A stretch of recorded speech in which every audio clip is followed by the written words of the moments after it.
نؤمن به ونتوكل عليه ونعوذ بالله من شرور أنفسنا ومن سيئات أعمالنا من يضلله فلا مضل له ومن يضلله فلا هادي له ونشهد أن لا إله إلا الله وأن محمدا عبده ورسوله أرسله بالحق بشيرا ونذيرا ودائك إلى الله بإذنه سراجا منيرا أعوذ بالله من الشيطان الرجيم بسم الله الرحمن الرحيم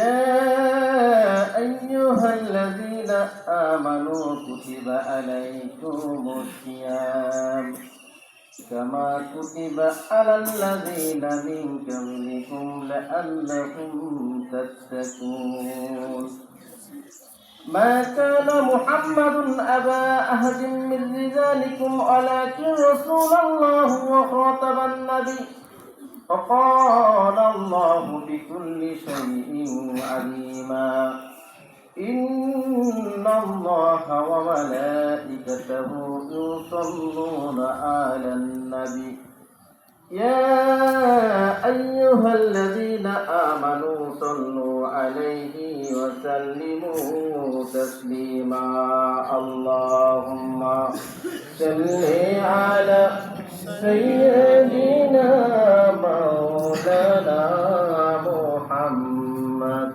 وعلى آل سيدنا সৃষ্ট তুমর হে এলে তুমি ধরা তলে তাই তৈ হুদিরা করিল দুশ্মনী দিলের দাওয়াত বলে আল্লাহুম্মা সাল্লি আলা সাইয়্যিদিনা মাওলানা মুহাম্মদ ওয়া আলা আলি সাইয়্যিদিনা মাওলানা মুহাম্মদ বালাগাল উলা বিকামালিহি كشف الدجى بجماله حسنت جميع خصاله صلوا عليه وآله সম্মানিত উলামায়ে কিরাম, আমার অত্র এলাকার প্রাণপ্রিয় মুরব্বিয়ান মুসল্লিয়ান ও আমার প্রাণপ্রিয় ভাইরা, আসসালামু আলাইকুম ওয়া রাহমাতুল্লাহ। আল্লাহ তাবারাক তাআলা মাহে রমজান এক মাস আমরা রোজা রাখতে পেরেছি এবং মাহে রমজান মাস আমাদের মাঝ থেকে এক এক করে বিদায় নিয়ে চলে গেলেন। এক মাস করে আমাদের মাঝে আসছেন, ঈদের দিন, আনন্দের দিন। আজকে আমরা সবাই মাহে রমজান মাস সারা মাস রোজা রেখে নিষ্পাপ হয়ে আমরা ঈদগাহের মাঠে আসছি সবাই আনন্দের সাথে ঈদের নামাজ আদায় করার জন্য। ঈদের নামাজ আদায় করে আমাদের মনের মাঝ থেকে সবাই হিংসা নিন্দা সব কিছু আমরা এখানে নিরাশ করে আমরা নিষ্পাপ বান্দা হিসেবে বাড়ি চলে যাব। আল্লাহ রাব্বুল আলামিন আমাদেরকে যেন নিষ্পাপ বান্দা হিসেবে বাড়িতে যাওয়ার তৌফিক দান করেন। সম্মানিত ভাইরা, আল্লাহ রাব্বুল আলামিন আমাদেরকে ঈদগাহের মাঠে আসার মতো তৌফিক দান করে দিয়েছেন। সেই জন্য আল্লাহ রাব্বুল আলামিনের প্রতি শুকরিয়া আদায় করি আবারও আলহামদুলিল্লাহ। আমার অনেক ভাইরা আছে এখনো যেখান সেখান থেকে ঘোরাফেরা করছেন, এখনো ঈদগাহের মাঠে আসেন নাই। ঈদগাহের মাঠটা যে আজকের জন্য কত বড় একটা মর্তবা আল্লাহ রাব্বুল আলামিন ভালো জানেন, যে আজকের দিনটা কত বড় একটা ঈদগাহের মাঠটা। শুধু ঈদগাহের মাঠ নয়, এটা মনে হয় একটা হাসরের মাঠ। সেই জন্য আমরা এখনো যারা এদিক ওদিক ঘোরাফেরা করছি সবাই ঈদগাহের মাঠে আমরা তাড়াতাড়ি চলে আসি। আমাদের ঈদের জামাত ৮টায় অনুষ্ঠিত হবে, আপনারা সবাই তাড়াতাড়ি চলে আসেন। যাক আল্লাহ রাব্বুল আলামিন আমাদেরকে দুনিয়ার জমিনে সৃষ্টি করে পাঠাইছেন আশরাফুল মাখলুকাত সৃষ্টি সিরাজীব হিসাবে। আমরা যে আল্লাহ রাব্বুল আলামিনের ইবাদত বন্দেগী করছি, ইয়া আইয়ুহাল্লাযীনা আমানু কুতিবা আলাইকুমুস সিয়াম, আমরা সিয়াম সাধন করেছি, 1 মাস সিয়াম সাধন করেছি।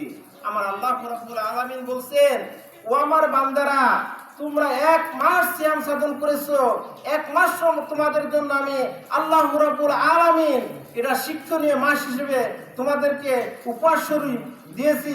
এই 1 মাস তোমরা সিয়াম সাধন করবা, 1 মাস তোমরা ইবাদত বন্দেগীর প্রতি যে মনোযোগ থাকবা, বাকি 11 মাসটা তোমরা ঠিক এইভাবেই কাটাবা।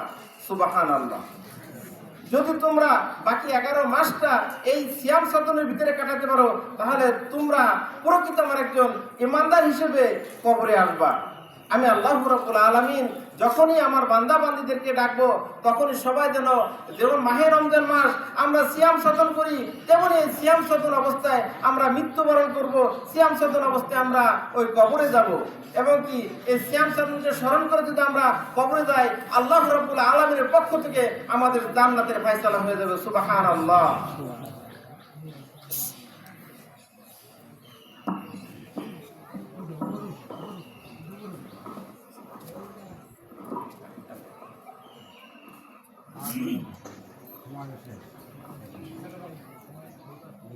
আমাদের সময় শেষ। আপনারা এখনো যারা বাহিরে আছেন, বাহিরে ঘোরাফেরা করছেন, সবাই তাড়াতাড়ি ঈদগাহের মাঠে চলে আসেন। এখনই আমাদের জামাত দাঁড়িয়ে যাবে ইনশাআল্লাহ। আপনারা বাহিরে যারা এখনো ঘোরাফেরা করছেন, তাড়াতাড়ি ঈদগাহের মাঠে চলে আসেন। আমিন ওয়া আখিরি দাওয়ানা আলহামদুলিল্লাহি রাব্বিল আলামিন। আমাদের ঈদগাহের জামাত এখনই দাঁড়ায় যাবে, আপনারা সবাই তাড়াতাড়ি চলে আসেন। আমার ছোট ভাই লাভলু একটা গজল পেশ করবে, আমরা সকলে মনোযোগ দিয়ে শুনবো, তারপরে জামাত। হুজুর সাহেব আসতেছে।